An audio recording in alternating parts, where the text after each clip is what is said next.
Right. మొత్తానికి సన్న బియ్యం ఇచ్చుకుంటా రాష్ట్రం అంతా తిరుక్కుంటా నాయకులంతా కూడా మరి వీళ్ళ ఇండ్లల్లో తిన్నాము వాళ్ళ ఇళ్ళల్లో తిన్నాము అని అంటారు. కొంతమంది అయితే డైరెక్ట్గా దళితుల ఇళ్ళల్లోకి పోయి సన్న బియ్యం తిన్నటువంటి ఫలానా నాయకుడు, ఈ ఫలానా నాయకుడు అని బోర్లు పెడుతురు. ఫలానా ఇళ్ళల్లోకి పోయి దళితుల ఇళ్ళల్లో తిన్నాము అని చెప్పేసి.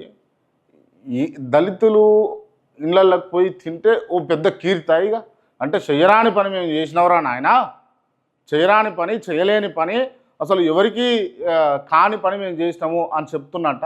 ఆ బోర్డు వేస్తే దళితులు అని పెద్ద పెద్ద అక్షరాలతో రాస్తే దయచేసి ఇటువంటి వైఖరి అందరూ మార్చుకోవాలి దీన్ని అని అన్నది నా ఉద్దేశం. సో ఎందుకు అని అంటే ఏదో ప్రత్యేకించి దళిత ముఖ్యమంత్రిని చేస్తాం, లేకపోతే దళిత స్పీకర్ ఉన్నాడు, ఎందుకు ఆ ట్యాగ్ ఎందుకు? రెడ్డి ముఖ్యమంత్రి ఉన్నాడు అని ఎవరన్నా అంటుర్రా? రెడ్డి ముఖ్యమంత్రిని చేసుకున్న తెలంగాణ రాష్ట్రం అని ఎవరన్నా అంటుర్రా? లేకపోతే ఇంకో సామాజిక వర్గానికి సంబంధించి ఫలానా మంత్రిని చేసుకున్నామని ఎవరన్నా అంటుండ్రా?